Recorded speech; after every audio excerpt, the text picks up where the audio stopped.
Hello, and welcome to Farm Buds, compounding professional narratives with student perspectives. I'm Sierra. And I'm Liz. Today we are joined by Kammy Shepherd, pre-pharmacy advisor at the University of Utah. Hello, Kammy. Hello. Thanks for coming on today. I'm very excited about it. Thanks for having me. Excellent. So you know the drill. We're going to drill you with questions, but yes, we'll have a good time in doing so. So, first question: are you ready? I think I am. Okay. Yes. Tell us, how did you find yourself working with pharmacy students? That is a very interesting question because I never imagined working with pharmacy students. And honestly, just like I think the general population, not to make a general statement there, but what I could assume from the general population is that I just thought pharmacists work at like Walgreens, like normal. So I really had no clue what I was getting into.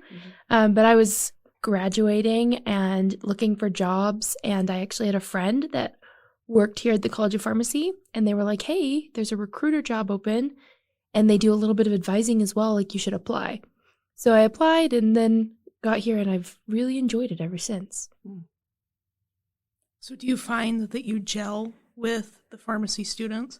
Because we're like science-y, very type A sort of people, I think. Yes, yeah.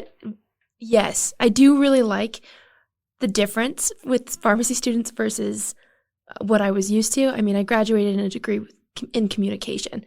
So very different from the sciences. Actually, I did something that I could avoid science and math altogether. She's here. And now I'm here telling people you should take science and math classes. So it's really fun time, but I really do enjoy interacting with the students. It's really fun. I actually always joke, I'm like, man, I just wish I could take them all as my best friends. But I have to remember that I am an advisor as well. So sometimes it's difficult. I get that. So then what educational training do you have? How'd you get here? What'd you do before this? Yeah, so like I mentioned, I got a degree in communication with like a emphasis in public relations. And I went to BYU, Idaho, so out in the very, very cold tundra of Rexburg, Idaho. And I was looking to get out of there to the little bit less cold area, so Salt Lake was close enough. But really, I didn't really know where I wanted to go. I just knew I wanted to do something where I was helping people and doing something where I could move people forward in a process, whether that be in like a hiring process or recruiting in general. And so this really ticked a lot of boxes, and it's been really fun. It's also been a job where I've been able to kind of grow a lot for like creating different programs or trying different things and seeing how we can recruit in a different way or work through the admissions process in a different way. And it's been really fun that way. What does a day in your professional life look like? It's kind of all over the place. So it really depends on what part of the admissions cycle I could be in. But honestly, there's a little bit of everything. So I'll have students meeting with me, or I'll be reviewing applications, or I am working on updating different spreadsheets to keep track of who I've chatted with and what we're doing or where we're going for recruitment trips. I do a little bit of everything. So it's really fun though. I will say the majority of my time at the moment is taken up with admissions. So making sure that the admissions process is moving smoothly and people are feeling like they're being listened to and getting their questions answered in a timely manner, so that they can come to pharmacy school and they don't have to worry about it. I always tell students, like, my job is to make sure they feel confident with the application they're putting forward, so they know that they have the best opportunity of getting a seat in the class. And I really pride myself on that. That's something I want to make sure that we can continue doing. Right. What are these recruitment trips? Yeah, so a lot of times I'll go on recruitment trips to different universities, mostly universities. So I'll go and like set up a table and just kind of the normal, like what you would imagine at a career fair or like a health professions fair. But we do a little bit more than that. Something we've tried to do is meet more with like pre-health clubs or pre-pharmacy clubs across different states and be able to create opportunities where people can get to know us on a more personal level versus like a quickly hand them a card and they never remember. And besides maybe like grabbing a piece of swag, they're like, oh, well, I have this hand sanitizer from the College of Pharmacy, but that's it.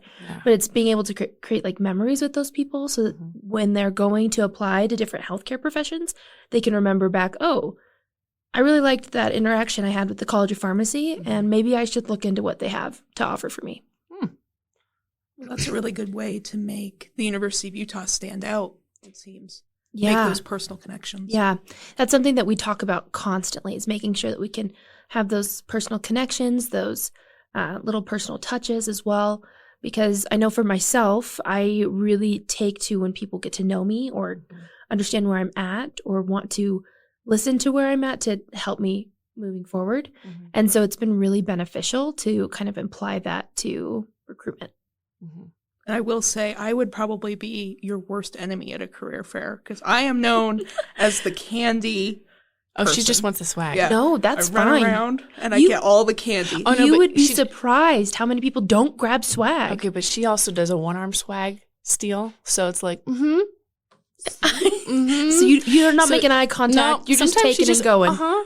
No, Oh, it's good catch. best to approach when they're talking with someone else. Exactly. Absolutely. She uses me or she'll use someone else and be like, you guys, and then we're like, Well, you can always do that with me. You can even just come and ask for swag. Yeah. I just have some in my office just ready to go.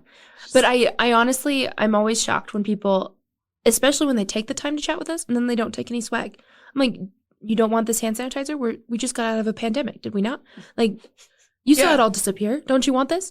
Or like a little first aid kit. I'm like, am I the only one that's a clumsy one around this world? Mhm. Don't you want a first aid kit just in case? Yeah. So This is true. Yeah, I love and it. those are the people that you follow. And I think it's best to go counterclockwise as opposed to clockwise because you have all these people going clockwise. So if you go counterclockwise You get all the good swag against first. that, you just, True. yeah. And then True. you just like find the windows and go in between the people. yeah, And that's how I tend to approach those sort of fairs. It's not an approach. I It's like called it. a strategy. She's been I doing like it. This has been cultivated. All of this to say, that is why we try to go to free health clubs and free pharmacy clubs to create more personal interactions. But I do love the people that like to grab swag as well. This is true. There's always some fun interactions. Also, from like a personal standpoint, I really love those recruitment fairs just to people watch. So it's just really fun. It's fun to be in a crowd and seeing how people react. And hopefully when they come to our table, like you can ease their fears a little bit because some of them come up and they feel like they're going to get a hard sales pitch. Yeah. And so being able to focus on like personal touches and all of those things, like getting to know these people before just saying, are you going to apply or what? Yeah. Is so much more beneficial and something that I'm very, very passionate about, making sure that all of those interactions can be good interactions. So then with that, can we ask you a few questions about just the PharmD application cycle? So when is Yeah. the cycle? When is that application cycle? Yeah, so it's a rolling admissions cycle, which I think is becoming more common across the United States. But rolling admissions meaning it starts mid-July and will go all the way to the following June. So it's basically an extended school year is what I would explain it. But we have different deadlines throughout that whole process. And I always explain to students that those deadlines are more of like markers on a race versus harsh deadlines you need to follow. So for example, our first deadline is September 1st usually. And if students say are not quite ready to submit on September 1st, that's okay. They can submit a couple days after or even a month after. Like we'll take your application anytime you want to send it in. That September 1st deadline or the other deadlines just kind of coordinate with a little bit more of our interview schedules sometimes so that you can kind of know, okay, well, it's going to be about a month process total. Like if I submit today, it'll be a month till I know if I've been invited to interview and potentially know if I've been accepted or not. Right. But yeah, so it really is like a whole year-long process. So when we talk about there being like rolling admissions, is there still a benefit to applying early? Yes, I would say yes. So in the past, before we had first year free, applying early would help you solidify the opportunity for scholarships. But also applying early, I mean, there's nobody in the class yet. So if you apply earlier, and since we accept people on that rolling cycle as well, you could potentially know in September that you've been accepted and that you don't need to worry about applying to other schools or figuring out everything else to go to different programs. Like, you know, you have somewhere to be the following fall. Just to talk a little bit more about first year free for just a second, like that's something that's very new and really exciting. So it's going to be really incredible for some of these students, and something that if you apply earlier on, again, you solidify the fact that you are not going to have to pay tuition for your first year, and you know that you're going to have a seat in the class. So I think it's still beneficial. It may not be the exact same as it used to be, but definitely something I would recommend for students to do. I usually recommend it apply within the first half of the year if you can. Mm-hmm. If for some reason there's something that's holding people back from applying at that time, that's totally fine. I also recommend that they come chat with me so that at least I know when they're going to be applying and I can watch for their application, again, to help them, help advocate for them in that process and make sure that they are moving through and we get them where they would like to be in a reasonable amount of time. Yeah. I also think it's important for those that are out of state too, to take on that early, because then they can spend the other time, if they've been accepted or invited, accepted, etc., into the program, then they can focus on where they're going to live. Absolutely. And that's really a scary thing too, especially if you're out of state, is just making sure you have a place to stay and that's all set up, because I couldn't imagine getting accepted and then you're like, oh, it's, this much time to find a place, because it really does take some time to figure out where you're going to live. Oh, absolutely. And some of the things that we've tried to do to kind of help combat that, I mean, your class was the first class that we did a Slack channel with, so you could actually get to know each other and talk a little bit.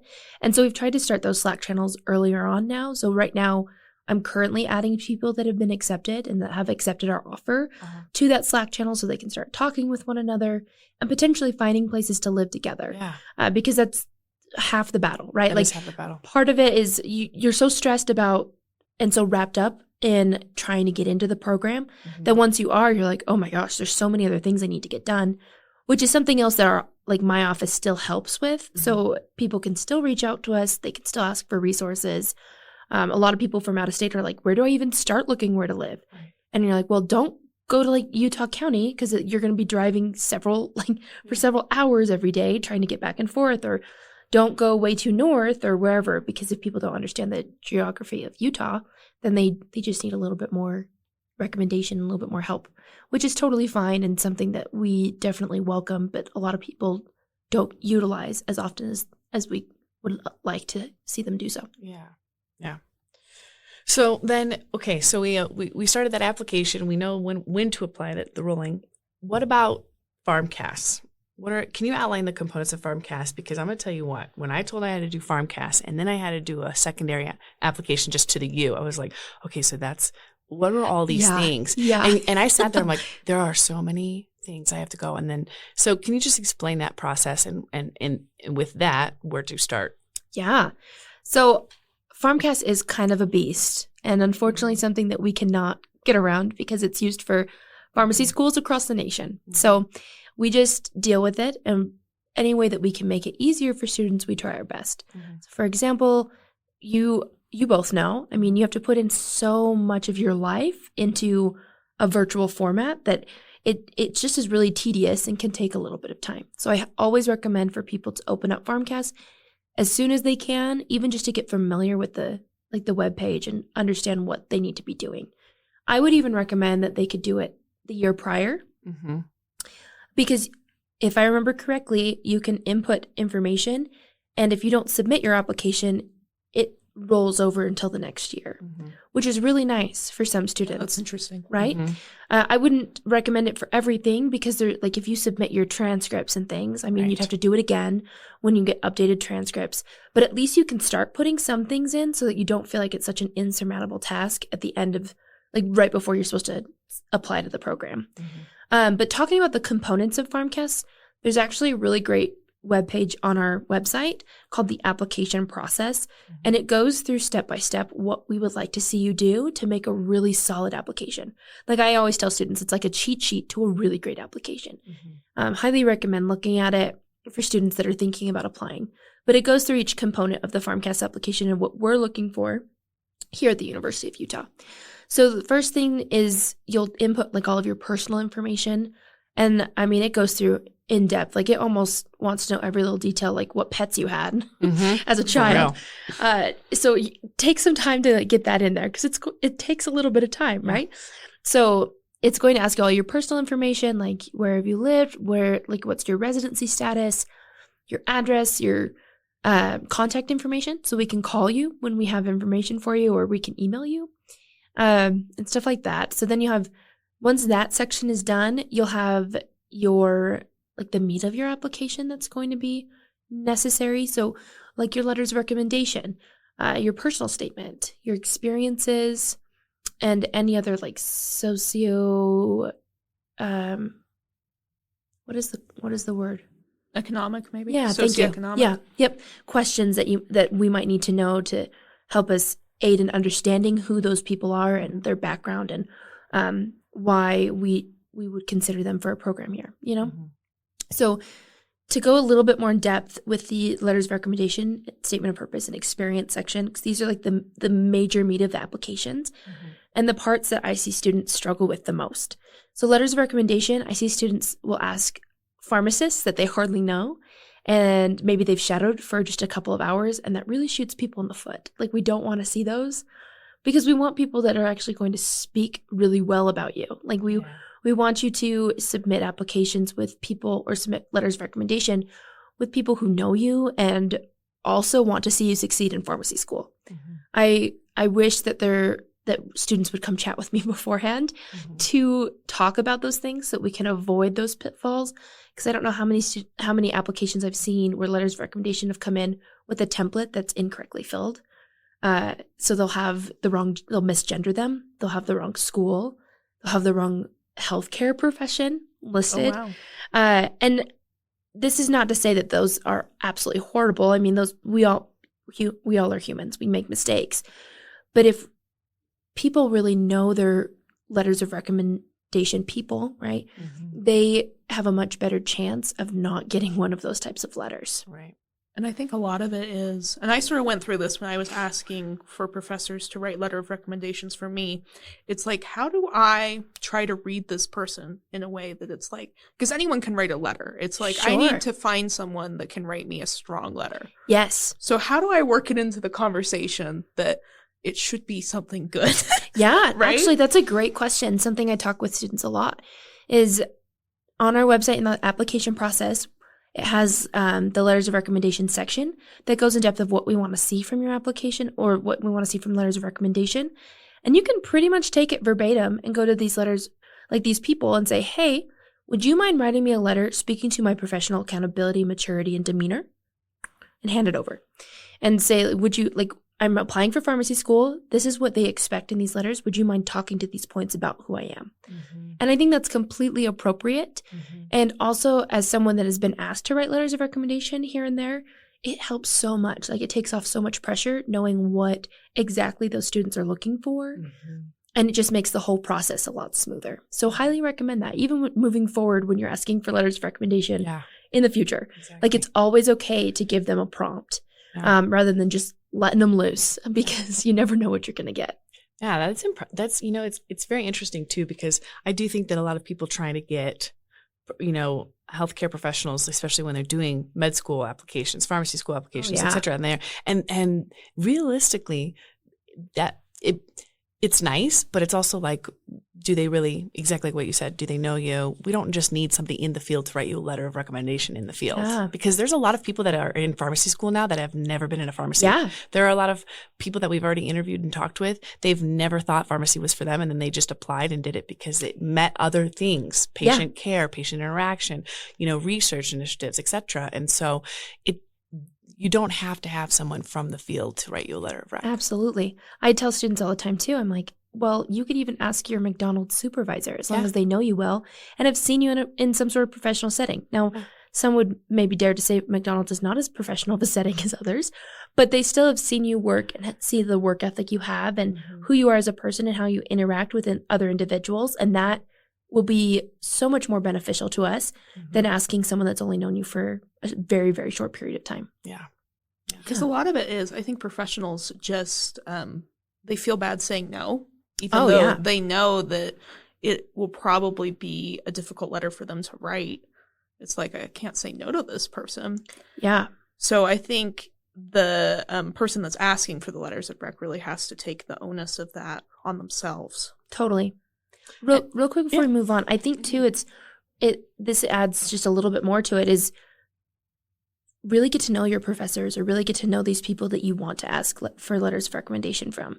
So rather than just springing it on them and thinking that you have a great relationship, like have that in mind that you're cultivating this relationship to help prepare for other things in the future. Now, that might be kind of self-serving kind of attitude, or like you give me something, I give you something type of attitude. But at the same time, these people, like professors and supervisors, they understand that you're going to move forward, and they're going to understand that you're going to need things like this from them in the future.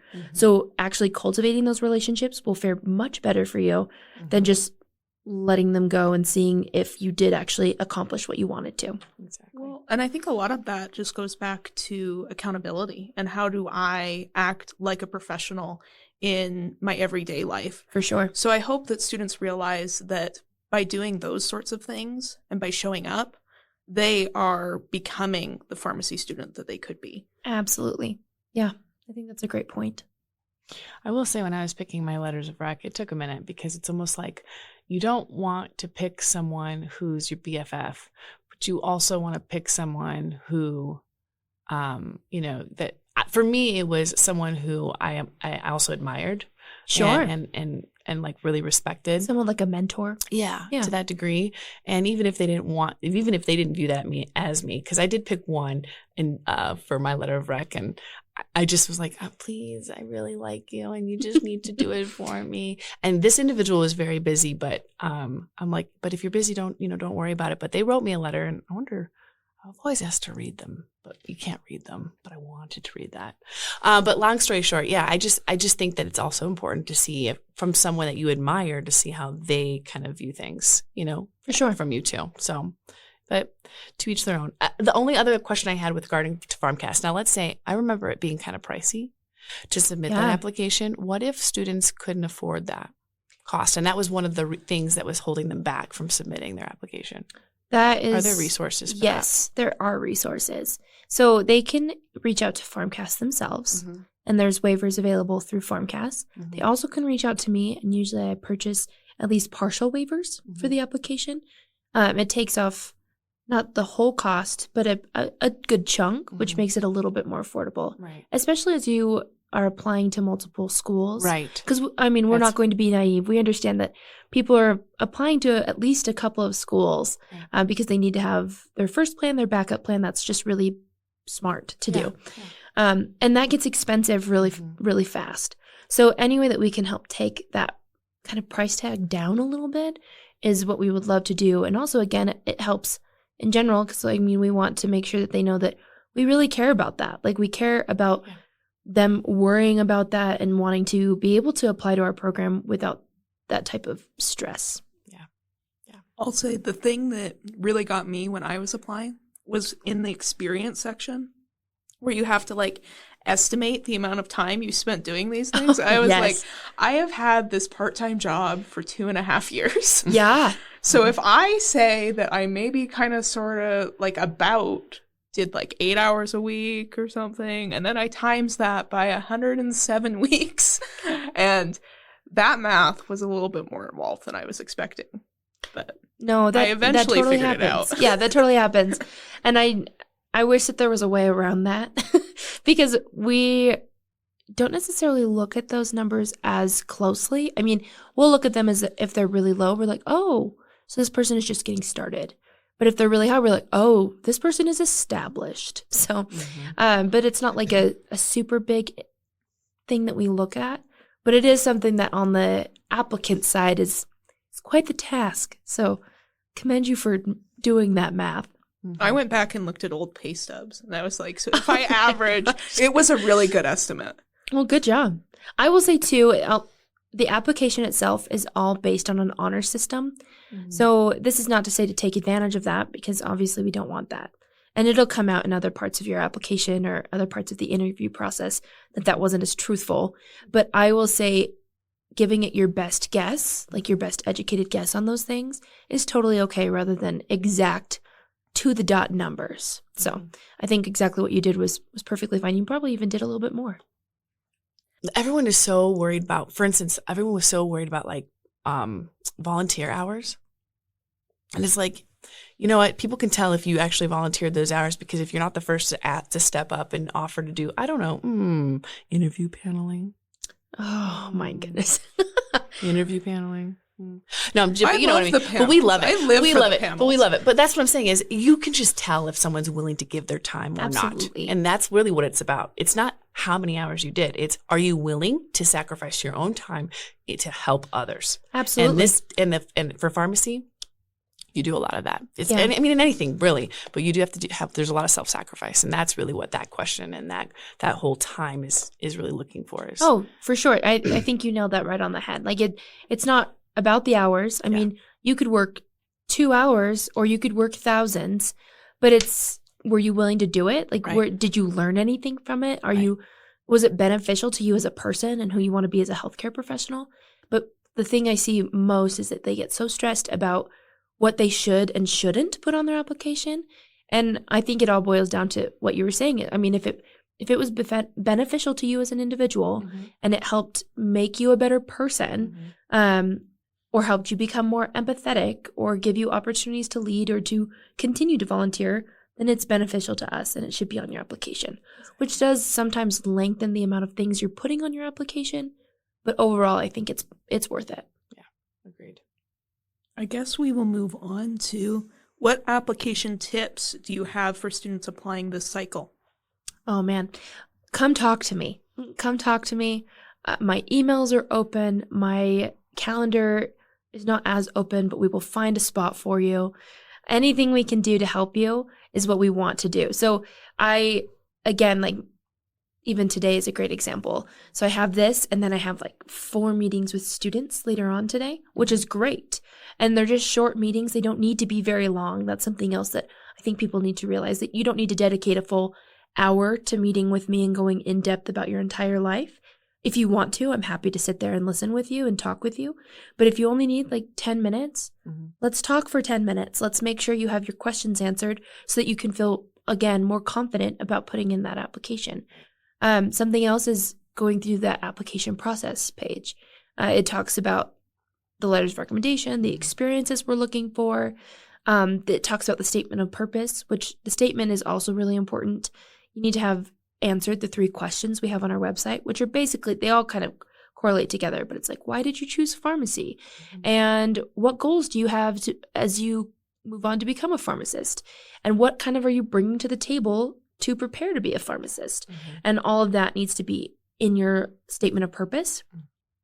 But you're also welcome to bring that to me, and I'm happy to read it and make sure that those questions are answered, or whatever else you need, again, to make sure that you feel really great about submitting an application. So I had 16 drafts.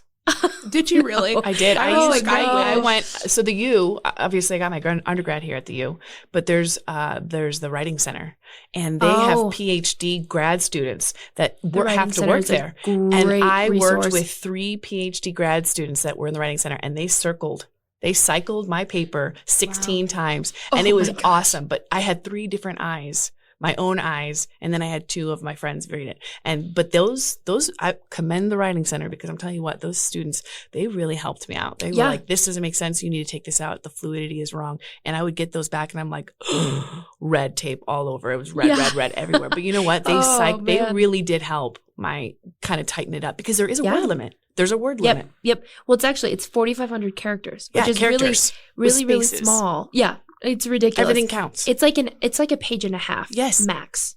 Yes. So it's really not that much, and you're supposed to have so much in there. They're supposed to have so much in there. So being able to, that's something else. Like, you can cut some of the fluff, like be direct, really put the things that are most important, and ask lots of people to read it. Also, I would say that a lot of colleges and universities, they have writing centers. They do. Utilize them. They have resources like that, so please use them. And also, you can always give them the questions and say, does this answer these questions? Exactly. And that's something I think is so important, and you definitely should take advantage of that. I had no idea it existed, and I was super desperate. I'm like, I need eyes.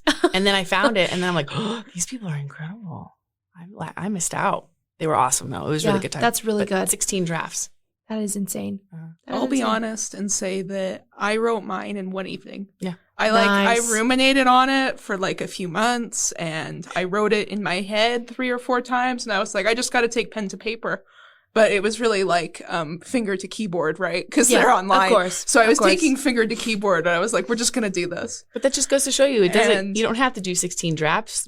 You can do somewhere in the middle. You could do keyboard to, Yeah, as long keyboard as to the fingers information and- is there Yeah. and you answer the questions, you're good to go. I think there's definitely different strategies, but I will say that I probably would have benefited from a writing center. So I think it's a great idea to start early. For sure. For Start sure. early and then find those resources because they're there. Like you just need to find them. So Mhm. Agreed.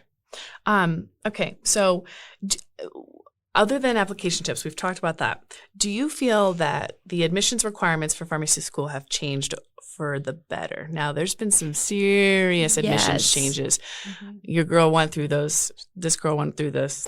Sierra and I both. just hit the tail end of the PCAT I'm myself. so sorry. Well, and the PCAT was not very helpful. So actually, our program, the University of Utah, went through everything that, like, we did a bunch of research and we went through everything that we would find as a potential indicator of how you would do in the program, and that would lead to success in the program and graduation eventually, right?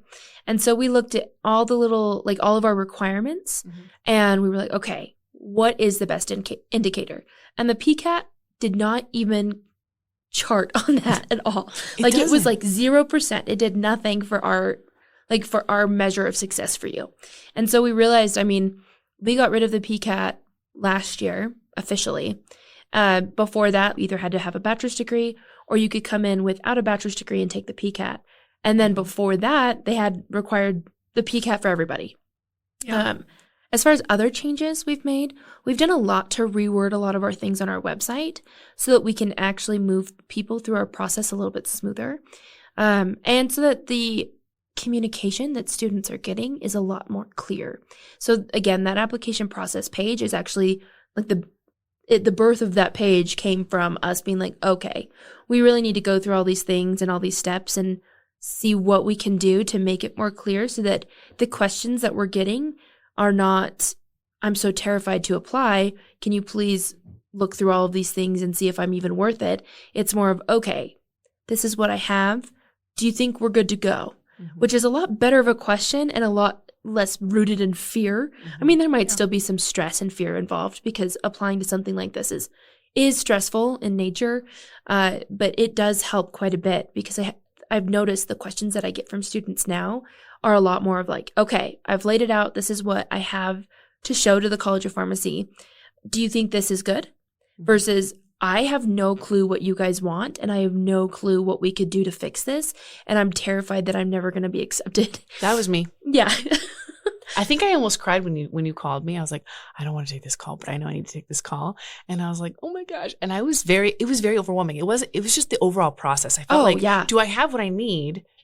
Is my application good enough? Did I do this? And it was a lot of pressure. For sure. It was a lot of pressure. Anything we can do to lessen that too. I mean, it's still going to, like, they're still going to be stressful. It's still going to be a lot of pressure. Yeah. But anything we do to lessen that is something that we try to be very innovative in. Yeah. Try to change things up. Yeah.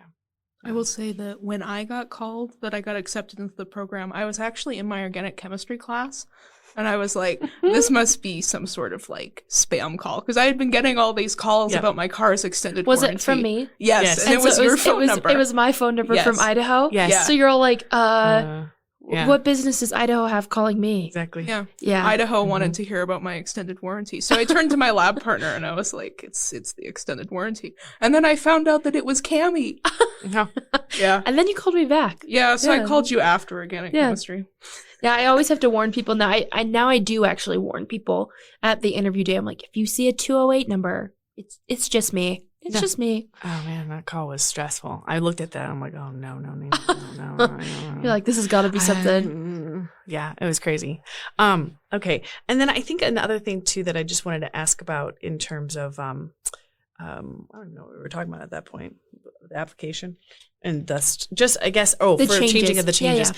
I think a lot of, I mean, for me at least, my decision to get a bachelor's was solely because I didn't want to take the PCAT, right? That was Sure. my thing. But do you feel, and for those listening, I think a lot of people are very they are indifferent about those that enter the program with a bachelor's or some sort of formal degree, and then the prereqs in terms of their ability to keep up with the program, the rigor of the program. The program is less rigorous because they didn't experience a 4-year, institutionalized education.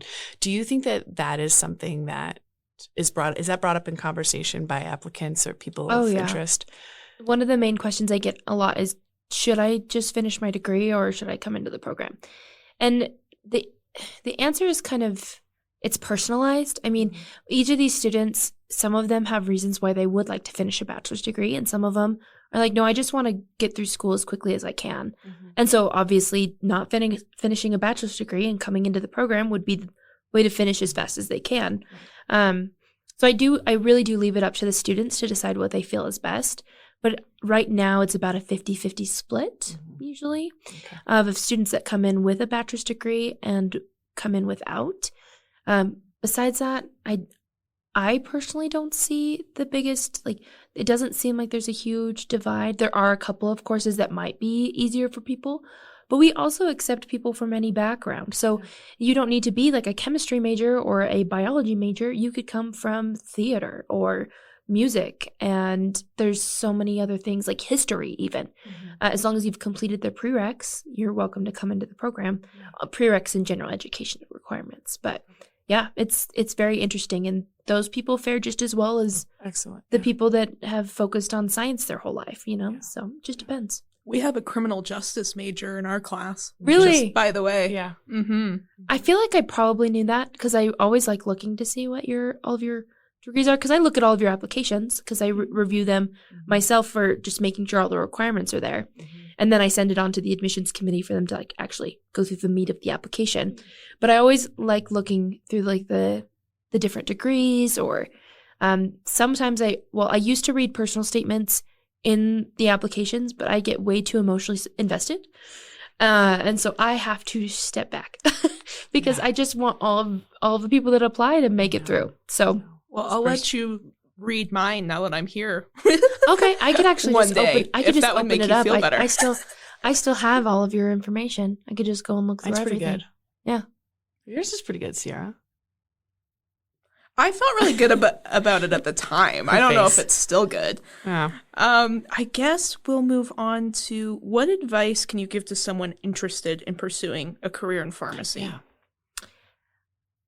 get some experience. Oftentimes, and also get a variety of experience if you can. So whether that's shadowing or calling pharmacies and being like, hey, can I just pick your brain for a little bit? We actually count that as shadowing nowadays because of the pandemic. Since it was so difficult for students to get into pharmacies and to shadow that way, we decided that it would be beneficial to even just open up like this interview type process. So if students even want to just reach out to some of our faculty members or someone at the hospital and say, hey, do you have 15, 20 minutes to just let me pick your brain about what you do as a pharmacist? That can be so beneficial. And also I would say students that are not liking a certain type of pharmacy, because that's all you know, go look at other types of pharmacy as well. So I highly recommend people I know experience is hard sometimes to say like, oh, just go get experience. Right. But even with this process of just like being able to interview pharmacists, I think it's made it a lot more accessible. And what I've noticed about pharmacists as well is that they're very willing to talk about what they do. They're very willing to express like what they like about their job or sometimes what they don't like. And that's really beneficial to students thinking about pharmacy so that they have a good idea of what they're getting into and they're not blindsided by things as they come through the program. But also in the program, I mean, you're going to go on different types of rotations and different experiences, and you're going to try out different types of pharmacy there too. So there's a lot of places to get experience, and you shouldn't be super afraid to come into the program with very little experience. I had zero. Yeah. And I had absolutely none. Some of the fine. questions that during the interview, they were like, what did you do before this? I'm like, well, not pharmacy. And nothing related to it. I was a restaurant server, a bartender, traveled the world, a parent, did everything but pharmacy. Yeah. And that's very common. Blockbuster days. Liz. Oh, and I did talk about Blockbuster. You did? I did. I love that was for you. In my question, they're like, what was your most favorite job? And I'm like, working at Blockbuster. And they were like, why? And I'm like, because you get to just watch movies, then you get to provide insight, then you get to distribute said movies to when you're So you're the pharmacist of movies. That's exactly what I said. It's exactly how I related it. I said, I'm dispensing VHS videos that then turned to Blu-ray, and I watched the transformation of this. I know millions of different movie styles and types and titles, and it was awesome. That is and great. People came up and asked for recommendations. I'm like, well, let me just tell you. We got also, that's just like a great example of how you can apply any of your experiences to being able to be a good pharmacist, because you had this skill set, and now you're just applying it to a different information set. Exactly. So I love that. And that's very important to recognize. It was Dr. Orlando. She was one of them. Oh, I love that. She's so wonderful. Like, did you just compare pharmacy to Blockbuster? And I was like, I absolutely did. I love that. Yeah. Drops mic. But I had not that, but that was who I was. And I was very honest. I'm like, I'm sorry. The only time I was ever in a hospital or ever needing to get something was when I was sick. That was the only time.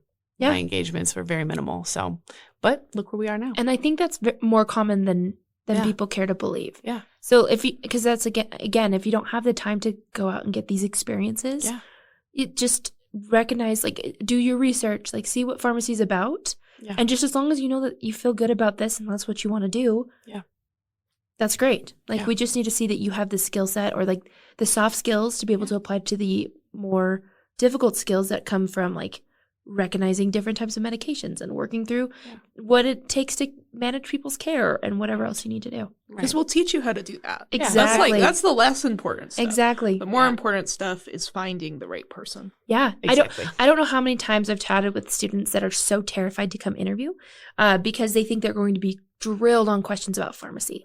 And that's not the case, right? Like, if we wanted you to answer all those questions as a pharmacist would, you wouldn't be applying to pharmacy school. You'd be applying for something past pharmacy school, right? And so I think people recognizing that too, like, anything can be applied to you having great skills as long as you know where those skills came from. Exactly. Yeah. Exactly. Okay, Sierra, you ready? So ready. It's now time for the budding question. Okay, Kammy. I loved that. Our budding question. Our budding question today is, what makes the University of Utah unique compared to other colleges of pharmacy? I would say mostly it's how small we are. We like to keep the class sizes small so that you can really get to know your faculty and the staff. And it really just makes a really cool environment to be able to get to know one another and kind of cheer each other on. Mm-hmm. I don't know how many times when I've watched students just like support each other, it just warms my heart. Mm-hmm. But it's also because you guys actually get to know each other. Like, you care about each other more than just that's a classmate. Like, you're a part of each other's lives, and that's really, really neat to me. And I don't think that would be as possible with a much larger cohort and a much larger college at the same time. This is a true statement. Everybody does know everybody. Maybe a little bit too much about everybody. Too much. I know. To be like, hi, Liz. I'm like, I don't know what that is. I'll remember. I'm really bad with names sometimes, so. That's okay. Like, you guys all know Yo-Yo. Oh, we do know. Yeah. Yes. Yeah. Yeah, Yo-Yo. I remember orientation. Yo-Yo. We were all like, Yo-Yo. Like, as in the thing with the thing and the finger, and we walk the dog. Yeah. And obsessed. Yo-Yo. You can always come try my yo-yo. Yeah. It's a fun thing. Also, it'll get you addicted, and then you're going to just buy a bunch of yo-yos on Amazon. I will say that this year, my New Year's resolution was to do better at remembering people's names. I mean, with the small cohort, small college in general, sorry, Sierra, you're going to run into people a little bit more often than once. Yes, I have had to start remembering people's names. This is true. Well, good for you. No, I would agree, though. I do like the small class size. What drew me here personally was when I had just in our, like, the interview process, right? So after all that application was done and we were asked to interview, I think I felt that everyone at the U was less robotic and a lot more humanistic, because I went through a couple of interviews, and they were like, and they brought on all these people from different things. This is the research. This is this. This is that. Now, granted, it was on Zoom, right, from the pandemic, but it just didn't feel like they were excited for us to be there. Like, whoop, another cohort. Whoop, here comes another round of applicants. Whoop, and I'm just like, here we are, so stoked to be at this milestone in our life. And then we're looking at these faces and they're just like, okay, well, this is what I do. And this is what, and it's like, you know what I mean? Like this is really, for some people, they're like, nope, I already knew I was going to go to pharmacy school. For some people like me, I never imagined in like a million years that I would be in a grad school. I mean, I know that I'm capable, but I just never got there. My family's never been there. My sisters have not done that. So it's like, it was really a milestone. And so when I was looking at the you and everyone was like just so happy and we were bantering back and forth and it felt very authentic and genuine, I was like, yeah, this is where I got to go. I love that. Yeah. Because that is something that we want to really foster was. environments like that. Yeah. Because I mean, you're going to be here for 4 years. Yeah. So if you're not enjoying your time here, then what are you doing? And and I also noticed that with the applicants that were invited to interview too, that none of them felt really standoffish. None of them, when we were in the cohort mixing and we were all in the room, none of them felt like I'm better than you or standoffish. They were all friendly too. So it's like there's obviously this commonality, this kind of thing that it is just being a human. And that's really that was the common theme. Yeah. And I could tell, and that's what made me come to the U. So yeah. I love that. Yeah. I was hoping you were going to say my yo-yo skills. Well, I was very shooketh. Right. Yeah. I was shooketh. Want to see the dog?